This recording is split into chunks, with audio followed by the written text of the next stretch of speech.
ఓమ్మా నాయన వచ్చినాక నాకు ఫోన్ చేయమ్మా. ఎవరు ఎన్ని చెప్పినా మా నాయన గడ రా అన్నాడు అనుకో, ఒక్క సెకండ్ కూడా ఆలోచించను. టికెట్ బుక్ చేసుకొని రేపే బయలుదేరాచా. హాయ్ ఫ్రెండ్స్ అందరికీ, నేను మీ శివ. ఇప్పుడు కోవిడ్లో ఎలాంటి సిచ్యువేషన్లో ఉన్నామో తెలుసు మీకు. 14 రోజులు అయితే టైం ఇచ్చారు, ఆల్రెడీ 5 రోజులు అయితే అయిపోయిందనమాట. కానీ నాకు డిప్రెషన్లోకి వెళ్ళిపోతున్నాం. ఒక్కోసారి ఇండియాకి వెళ్తున్నాం అని చెప్పేసి వీడియోలు పెడతా ఉంటారు కదా, ఆ వీడియోలు చూసినప్పుడు లేదా నాకు ఒక్కోసారి అనిపిస్తుంది కదా, అరే ఇండియాకి వెళ్ళి ఫ్యామిలీతో ఉంటే బాగుంటుంది కదా. అసలు సైలెంట్గా ఉండిపోతున్నాను అనమాట. ఏం చేయాలో కూడా అర్థం కావట్లే. ₹1,00,000 ఖర్చు పెట్టుకొని మనం సౌదీకి వెళ్ళి సౌదీ నుంచి ఇంటికి వెళ్ళాలంటే 2 నెలలు ఇక్కడ కష్టపడాలి. ఆ 2 నెలలు జీతం పెట్టుకుని అయితే ఇండియా పోవాల్సి వస్తుంది. ఏదైనా మన ప్రాబ్లం వస్తుందంటే వాళ్ళే చూసుకొని మనల్ని అయితే జాగ్రత్త ఇంటికి పంపిస్తారు. కానీ ఒకవేళ మనం పోవాలనుకుంటే మాత్రం ఎంత డబ్బులు ఖర్చు అయినా సరే నన్నే పెట్టుకోమంటారు అనమాట. అమ్మ నాన్న తమ్ముళ్ళకి అందరికీ ఫోన్ చేసి ₹1,50,000 ఖర్చు అవుతుంది, డబ్బులు మీరు సెట్ చేశారంటే ఇంటి దగ్గర అప్పు చేసినా సరే నేను ఇక్కడి నుంచి వచ్చేస్తాను, నాకు రావాలనిపిస్తుందని చెప్పేసి ఫోన్ చేస్తా. వాళ్ళ ఒపీనియన్ ఏం చెప్తారో దాన్ని బట్టి లాస్ట్లో నేను డెసిషన్ తీసుకుంటా. వీడియో ఎండ్ వరకు చూడండి, వాళ్ళు ఏమేమి చెప్పారు, ఎవరెవరు ఏమేమి మాట్లాడారో మీకు క్లారిటీగా ఉంటుంది. సో వీడియోకి ముందుగా లైక్ చేయండి. వీడియోని అయితే స్టార్ట్ చేద్దాం. ఫస్ట్ అమ్మకు ఫోన్ చేస్తాను. ఈ సిచ్యువేషన్ అయితే చెప్పలేదు నేను. ఇలా ఫోన్ చేసి అడుగుతాను మిమ్మల్ని అది ఇది అని చెప్పేసి అయితే నేను ముందు అయితే చెప్పలా. పొద్దున 6:30 అప్పుడు మాట్లాడాము. ఆ తర్వాత ఇంతవరకు ఫోన్ చేయలేదు అనమాట. నెట్ ఏదో ప్రాబ్లం ఉన్నట్టుంది, కాలింగ్ అని పడుతుంది. చెల్లెలికి చేద్దాం.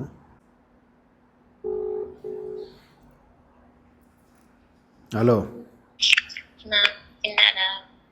లేమ్మ, ఇంకా ఒకటి అడుగుతా, ఏం చేయమంటావు చెప్తే దాని ప్రకారం చేస్తాం. 1,20,000 అవుతుంది ఖర్చు రావాలంటే ఇంటికి. సౌదీకి వెళ్ళి సౌదీ నుంచి ఇండియాకి రావాల్సి వస్తుంది. ఇంటికి రావాలనిపిస్తుంది, ఉండకూడదు అనిపిస్తుంది.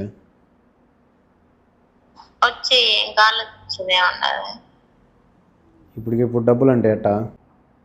నువ్వు పంపి అయితే ఇల్లు ఇస్తారంట, బండి 2.5 లక్షలు అది ఇస్తాం. ఇంకా ఒక వారమా? ఆల్రెడీ వీళ్ళు 14 రోజులు టైం ఇచ్చారు, వారం అయిపోయింది. ఎవరు వారు జరిగిన వాళ్ళకి 14 రోజులు సీజ్ ఫైర్ ఎత్తినారు. ఈ 14 రోజులు ఏదైనా చర్చలు జరిగి ఆపుతామా లేదా మళ్ళీ కంటిన్యూ చేస్తారనేది తెలుస్తుంది. కానీ 14 రోజుల తర్వాత ఇంకా జాస్తి ఉండబోతుందేమో అని అనుకుంటున్నాము. అందుకని రావాలా ఆలోచన అంతా అట్టే ఉండదు. వచ్చేనా ఉండేనా? ఈ వార్ స్టార్ట్ అయిన దగ్గర నుంచి కూడా అడుగుతున్నారు అనమాట, వచ్చేయచ్చు కదా అక్కడి నుంచి, డబ్బులు ఖర్చు అయితే అయింది, ఎలాగోలా చేద్దాము అని చెప్పేసి. సో చెల్లెలు అయితే ఓకే రమ్మని చెప్పేసింది. ఇంట్లో అడుగుదాము. అమ్మకు ఫోన్ చేసి ఎత్తట్లే. ఇప్పుడు తమ్ముడికి చేస్తా. కిషోరు తమ్ముడు. హలో, ఏం చేయాలి కిషోర్? కూర్చొని ఉండ, ఏం అర్థం కావట్లే నాకు. అది 14 రోజులు టైం ఇచ్చారు కదా, నాకేం అర్థం కావట్లే. ఇంటికి రావాలనిపించింది. అవకాశం ఉంటే వచ్చేసి అవకాశం వచ్చేసి ₹1,20,000 అవుతుంది. అయితే అయింది వచ్చి. అమ్మకు ఫోన్ చేస్తే తగలట్లే. నార్మల్ కాల్ చేసైనా నాకు ఫోన్ చేయమన్నా అర్జెంటుగా.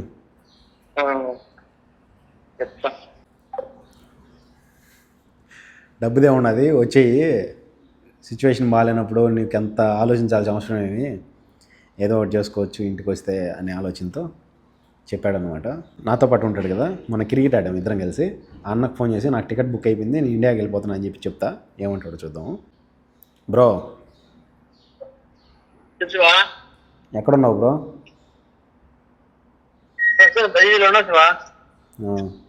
నాకు ఇండియాకి వెళ్ళిపోతున్నా బ్రో. నాకు ఉండాలనిపించట్లా. 1,50,000 అవుతుంది, ఇంటికాడ అప్పు చేసి పంపిండి నాకు, నేను టికెట్ బుక్ చేసుకుని వచ్చేస్తానని చెప్పి ఇంట్లో వాళ్ళని అడిగేసాను. వేస్తామని చెప్పి టికెట్ బుక్ చేసేసాను. సరే అయిపోయింది రే. ఈ పరిస్థితి ఏంది ఇప్పుడు? అంత డబ్బులు ఖర్చు ఏమంతా? 1 నెల 2 నెలలు అయితే ఓపెన్ చేస్తారు, మళ్ళీ పోతావు కదా. ఓపెన్ చేస్తారో చేయరో, ఈ 14 రోజులు సీజ్ ఫైర్ వేసినారు అది ఇది అని చెప్పేసి అంటున్నారు కదా. తర్వాత ఎక్కువ అయితే ఏమంతా ఏడే ఉంటావా? హంగా చేసే 3 నెలలు 4 నెలలు చేస్తారు, మళ్ళీ ఇప్పుడు అంత డబ్బులు ఖర్చు పెట్టుకొని ఇప్పుడు ఉండే పరిస్థితుల్లో అప్పులు కుప్పలు అవుతా ఉంటాయి. ఇప్పుడు ఇంటికి పోయి ఏం చేద్దాం నువ్వు? శివ నీ ఫ్లైట్ అదేలా నువ్వు వెళ్ళిపోవాలంటే వెళ్ళిపో. మీరు రారా? మేము ఇప్పుడు వచ్చే ఏమిలే, అన్ని తీర్చుకొని ఒకటే పని రావాలా నేను? అభి బర్త్డేకి వచ్చి వస్తా రేపు ఓపెన్ అయితే. సరేలే బ్రో, అయితే ఆలోచిస్తాను నేను కూడా. సరే. Okay bro. ఎక్స్పెక్ట్ చేసిన, ఎందుకంటే అప్పులు మనం ఇంటి దగ్గర అప్పులు చేసే వస్తాం కాబట్టి ఇక్కడికి ఆ తలకాయ నొప్పులు ఎలా ఉంటాయి, ఆ అప్పుల బాధ ఎలా ఉంటుందని చెప్పేసి తెలుసు. దానివల్ల ఇదే మాట అంటాడు. ఇప్పుడు అవసరమా? సిచ్యువేషన్ ఓపెన్ అయిన తర్వాత ఆటోమేటిక్గా అందరం వెళ్తాం కదా, ఇప్పుడు నీవు ఒక్కడవేనా, ఇంకా చాలామంది ఉన్నారు కదా కష్టపడతా ఇబ్బంది పడతా అని చెప్పేసి అంటాడు అనుకున్నా, ఎక్స్పెక్ట్ చేసిన. తమ్ముడికి ఫోన్ చేస్తా, మునిగాడికి, వాడేమంటాడు చూద్దాం. టికెట్ బుక్ అయిపోయిందంటే బాగా షాక్ అయిపోతాడు మనీ.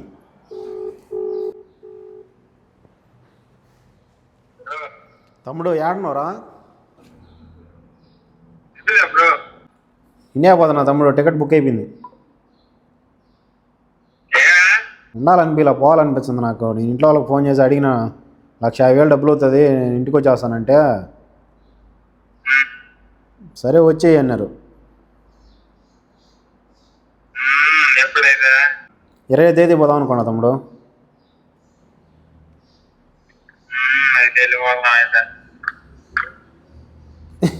వెళ్ళిపోతున్నా. తెలిసి ఈ అన్న ఊరికే చెప్తున్నాడులే అని చెప్పేసి వీడికి అర్థమైపోయింది. పెద్దమ్మకి ఫోన్ చేద్దాము. పెద్దమ్మకి వీడియో కాల్ చేస్తున్నా. పెద్దమ్మ ఏం చేస్తున్నారు?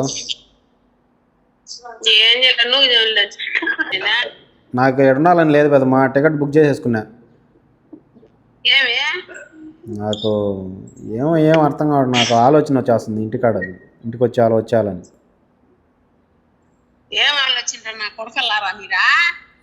1,50,000 పడుతుంది, టికెట్ బుక్ చేసేసిన. ఎందుకు వచ్చినావు ఇప్పుడు? రావాలనిపించింది నాకు, ఉండాలనిపిల్ల.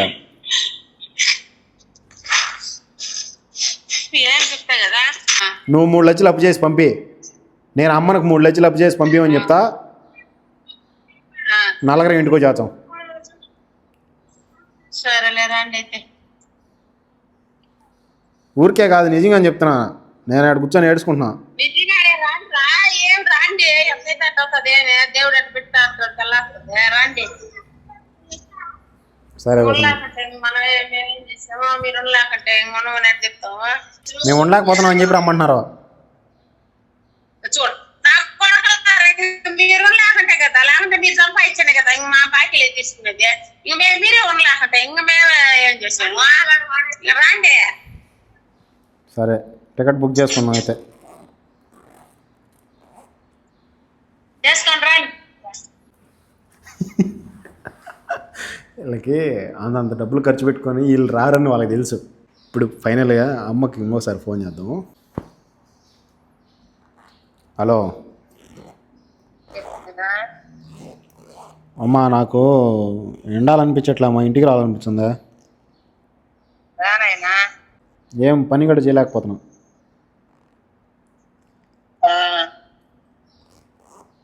మీరు అప్పు చేసి ఆడొకసారి డబ్బులు తీసుకొని వచ్చేయచ్చే, నేను టికెట్ బుక్ చేసుకొని బయలుదేరాడు. సౌదీ పోయి సౌదీ నుంచి ఇంటికి వచ్చేసా. 1,50,000 అవుతుంది.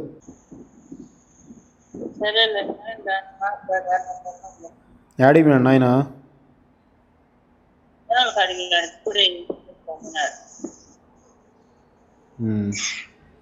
నాయన వచ్చి నాకు ఫోన్ చేయమ్మా, నేను నాయనతో మాట్లాడాలా. అమ్మగడ రమ్మంటుంది చూడండి. ఒక్క సెకండ్ కూడా ఆలోచించరు. ఎన్నెలకి అడిగి ఉన్నాడంట. వచ్చిన తర్వాత వాళ్ళు మాట్లాడుకొని డబ్బులు తీసుకొని వస్తాడా, మా నాన్న ఏం చెప్తాడో అప్పుడు క్లారిటీ వస్తుంది. మా నాన్న అయితే నేను ముందే గెస్ చేస్తున్నా. తొందరపడుతున్నానా, ఏదైనా ఇబ్బంది ఉంటే పంపిస్తారని చెప్పి అన్నావు కదా, పంపిస్తారులే చూసుకున్న తర్వాత రా అని చెప్పేసి అంటాడు. లేదా సరే అట్నే అప్పు చేస్తాను, నేను ఒకసారి తీసుకొని చేస్తాను, నువ్వు వచ్చే అని చెప్పేసి అంటాడు అనమాట. చూద్దాము. మా నాన్న వచ్చిన తర్వాత అమ్మ ఫోన్ చేస్తానండి. ఏమి లేకపోతే అందరూ పోతున్నారు ఇంటికి, నాకు పోవాలనిపించిందా?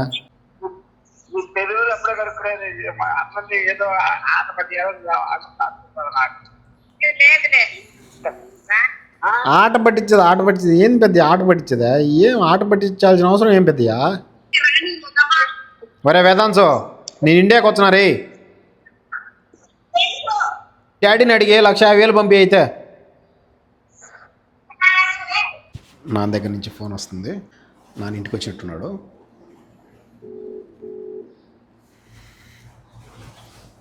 హలో శివా, బాగున్నారా? బాగున్నానైనా, బాగున్నావా? ఏం గొడవ ఎట్టున్నదో కానీ నాకు ఇంటికి రావాలనిపించింది నైనా.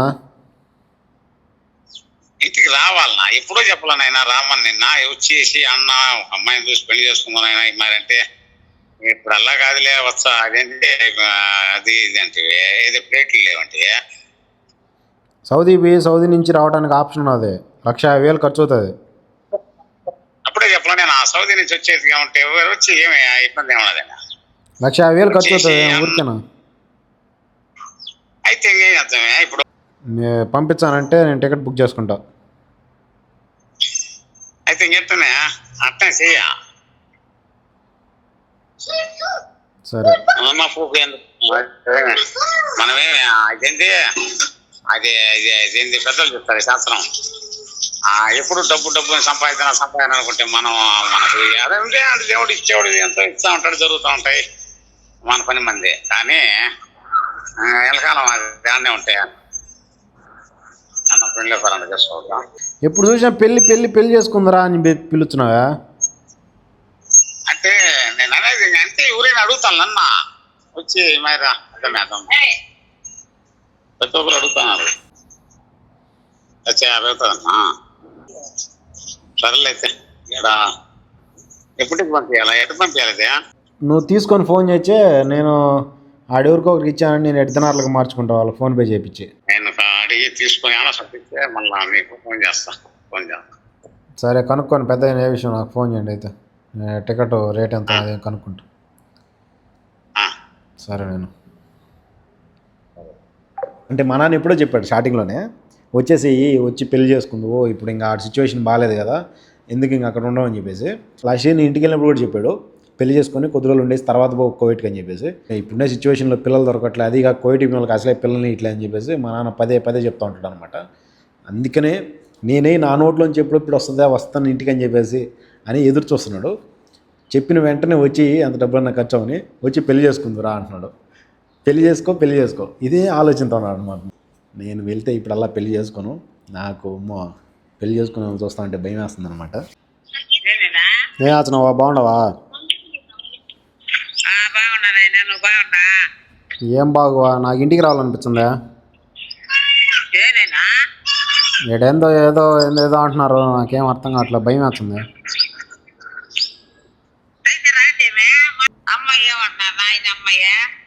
వాళ్ళు ఎంతన్నా కానీ డబ్బులు పంపించాము రమ్మంటున్నారు. నిజం చెప్తే నా ఎగతాలు అంటారు ఏంది మీరంతా?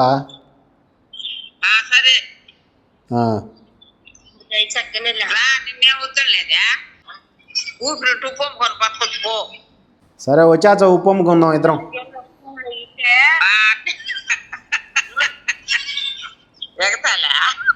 ఎగతాళి కాదువా, నిజంగానే. సరేవా.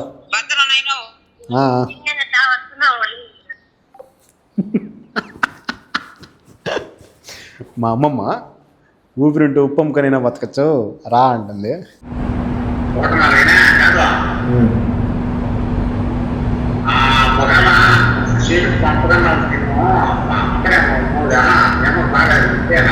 అడిగినానో లేదు, అప్పుడే డబ్బులు అరేంజ్ చేశారా? ఎప్పుడెప్పుడు అన్నాడు కదా, ఇంటికి వస్తే ఏదో పెళ్లి చేసుకుంటాడు మళ్ళీ అని చెప్పాను.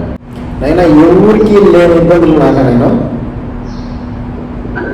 ఎవరికి లేని ఇబ్బందులు చాలా మంది ఉన్నా కోర్టులో ఇచ్చాను అనమాట. డబ్బులు లక్షణంగా రెడీ అయిందా?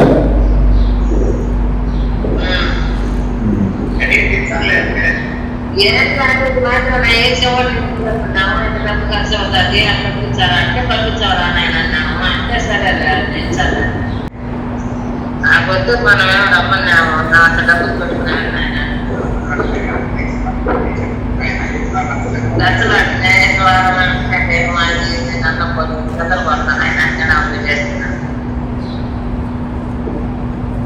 చూసాను నేను, తగ్గుతారంట నా రేట్ చూసి చెప్తాను. లేదు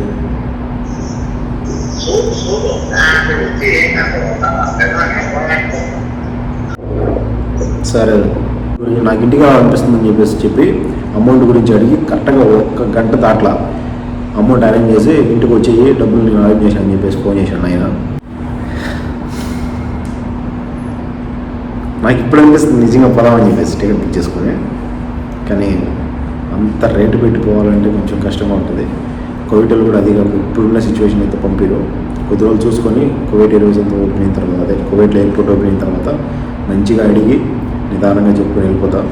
చూశారు కదా, ఒకవేళ వాళ్ళు పంపించకపోతే అమ్మకు బాగాలేదని చెప్పేసి ఎంక్వైరీ పెడతాను, అమ్మ స్కానింగ్కి వెళ్తాను, రేపు ఆ స్కానింగ్ పెడతాను, అవి పెట్టి చూపించి మరి బాగాలేదు పంపిండి నన్ను పోతానని చెప్పేసి రమ్మని చెప్పింది. అందరు కోవిడ్ వాళ్ళు చెప్పారో లేదు కానీ మా కోవిడ్ అతను మాత్రం చెప్తానే ఉన్నాడు. వార్ స్టార్ట్ అయిన దగ్గర నుంచి కూడా మీ ఇంట్లో వాళ్ళని ధైర్యంగా ఉండమని చెప్పు, ఏదైనా ప్రాబ్లం ఎక్కువైతే ఖచ్చితంగా నేను ఇంటికి పంపించేస్తా. అది ఎంత డబ్బులు ఖర్చు అయినా సరే, ఎక్కడికి వెళ్ళి ఇంటికి వెళ్ళాలన్నా సరే నేను ఆ దేశాలకు పంపించి ఆ దేశాల నుంచి ఇంటికి పంపిస్తాను. కువైట్ ఎయిర్పోర్ట్ ఓపెన్ అయిన దాకైతే ఉందాం అనుకుంటున్నా. కువైట్ ఎయిర్పోర్ట్ ఓపెన్ అయిందంటే మాత్రం అది ఎంత డబ్బులైనా ఖర్చు పెట్టుకొని వెళ్ళిపోతా. అది మా సార్ టికెట్ ఇచ్చినా సరే, మా సార్ టికెట్ ఈయనన్నా సరే నేనైతే వెళ్ళిపోతా. సో కువైట్ ఎయిర్పోర్ట్ ఓపెన్ చేసేంతవరకు చూద్దాము. ఇంట్లో వాళ్ళు అయితే రమ్మని చెప్పేశారు, వాళ్ళ దగ్గర నుంచి మనకు పర్మిషన్ అయితే వచ్చేసింది. వాళ్ళు ఇంకా ఎప్పుడు నేను రావాలనుకున్నా కూడా డబ్బులు అయితే వేసేస్తారు, ఏం ప్రాబ్లం ఉండదు. చూశారు కదా, ఎవరైనా సరే అది ఎంత అప్పులన్నా ఉండి వాళ్ళకు ఉండే ఒపీనియను, మన వాళ్ళంతా మన దగ్గర ఉంటే సరిపోతుంది, డబ్బులు ఏమున్నది ఎప్పుడైనా సంపాదించుకోవచ్చు అనే ఆలోచనతోనే ఉంటారు. కావాలంటే మీ వాళ్ళు కూడా అడగండి ఫోన్ చేసి, నాకు ఇంటికి రావాలనిపిస్తుంది, ఇంత డబ్బులు ఖర్చు అవుతుంది అని చెప్పేసి ఒకసారి అడిగి వాళ్ళు ఏమంటారో మీరే ఈ వీడియో కింద కామెంట్ చేయండి. Thank you for watching, love you all, ఉంటా, బై, జై హింద్.